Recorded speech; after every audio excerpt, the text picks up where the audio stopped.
اگر جی دو بھائی ہیں، ایک آدمی دن رات محنت کر کے وہ اپنا نصیب سنوار رہا ہے، پیسہ کما رہا ہے، مکان بھی بنا رہا ہے، اچھا کھا رہا ہے، اور ایک سونے میں وقت گزار رہا ہے، وہ اپنا نصیب بگاڑ رہا ہے، تو اس کے متعلق بتائیں کہ یہ مقصد یہ ہے کہ جو اپنے نصیب کو خود بگاڑ رہے ہیں تو پھر مقصد یہ ہے کہ وہ کیسے، پھر آدمی یہ کہتے جو میرے نصیب میں مجھے مل گیا، ایسے کیسے؟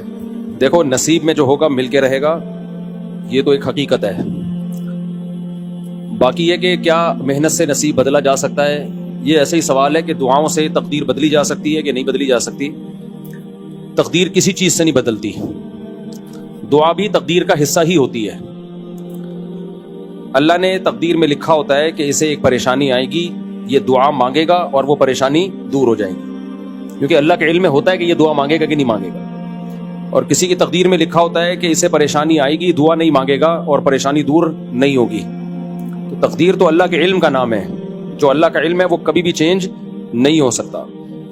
باقی یہ جو پوستی لوگ ہوتے ہیں کہتے ہیں کہ جو مقدر میں ہوگا پیسہ آ ہی جائے گا تو ہمیں محنت کی کیا ضرورت ہے.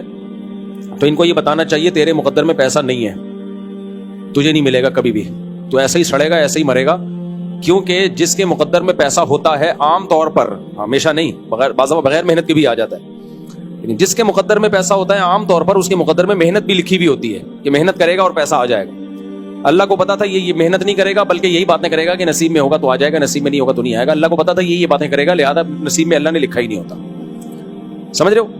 ہر کام نصیب سے ہوتا ہے، شادی بھی نصیب سے ہوتی ہے. اب کوئی کہے کہ میں رشتہ ہی نہیں بیچتا، میں شادی نہیں کرتا، نصیب میں ہوگی تو ہو جائے گی، تو اس کا مطلب ہے کہ نصیب میں نہیں ہے. کیونکہ جن کے نصیب میں اللہ نے لکھا ہوتا ہے نا کمانے رہیں گے، ان کے نصیب میں یہ باتیں بھی لکھی ہوئی ہوتی ہیں کہ باتیں ہی پھینکتا رہے گا یہ ساری زندگی بیٹھ کے، یہ محنت کرے گا ہی نہیں. اب ہمیں نہیں پتا ہمارے نصیب میں کیا لکھا ہے، اس لیے ہم محنت کرتے ہیں. محنت کرتے ہیں تو پتہ چل جاتا ہے محنت لکھی ہوئی تھی.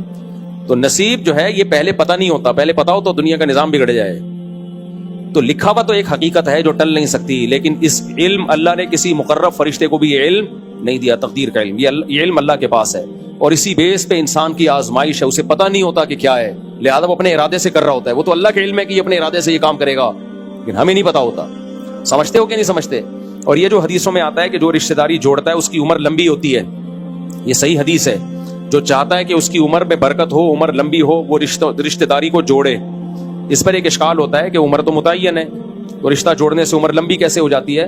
اس کا وہی جواب ہے کہ اللہ نے لکھا ہوا ہوتا ہے پہلے سے کہ اس کی عمر اتنی تھی، لیکن چونکہ رشتے جوڑے گا لہذا یہ عمر بڑھا دوں گا میں اس کی. تو جو اصل تقدیر ہے نا اس میں یہ پہلے سے لکھا ہوتا ہے کہ عمر کم لے کر آیا، لیکن 50 سال میں مرنا تھا، لیکن چونکہ رشتے جوڑتا تھا لہذا 80 میں مرے گا جا کے. یہ سمجھتے ہو؟ تو وہ جو اصل تقدیر ہے نا جس کو تقدیر مبرم کہا جاتا ہے وہ کبھی چینج نہیں ہوتی، بلکہ رشتہ جوڑنے کا عمل یہ بھی اسی تقدیر کا حصہ ہے کہ یہ رشتہ داری جوڑے گا. اللہ کے علم میں ہوتا ہے پہلے سے، تو اب ہمیں نہیں پتا ہوتا، لہذا عام طور پہ جو رشتہ داری جوڑتے ہیں ان کی عمریں لمبی ہوتی ہیں.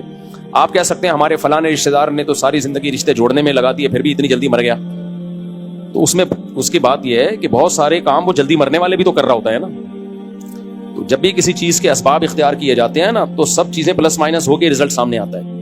ایک حکیم نے کہا کہ یہ کھاؤ لبوب کبیر، حکیموں کی بڑی زبردست دوا ہے، کھا لیا کرو اپنے خرچے پہ. لبوب کبیر کھاؤ گے جسم میں طاقت آئے گی، یقیناً آئے گی طاقت، بڑی زبردست چیز ہے. لیکن آپ لبوب کبیر کے ساتھ اس میں چرس ملا کے کھا رہے ہو. آپ صبح 1 چمچ لبوب کبیر کا، شام کو 1 چمچ چرس کا، پھر کہہ رہے ہو کہ یار میرے میں تو طاقت آ نہیں رہی. تو بھائی آپ طاقت لانے کا 1 چمچ اور ختم کرنے کے 2 چمچ کھا رہے ہو. ٹھیک ہے؟ تو ایسے ہی جو بھی عمل ہے اس سے عمریں بھی بڑھتی ہیں، رزق میں برکت بھی ہوتی ہے، لیکن ہم بہت سارے رزق میں بے برکتی کے اسباب بھی اختیار کر رہے ہوتے ہیں، بہت ساری چیزیں عمر گھٹانے والی بھی کر رہے ہوتے ہیں. تو پلس مائنس ہو کے رزلٹ سامنے آتا ہے.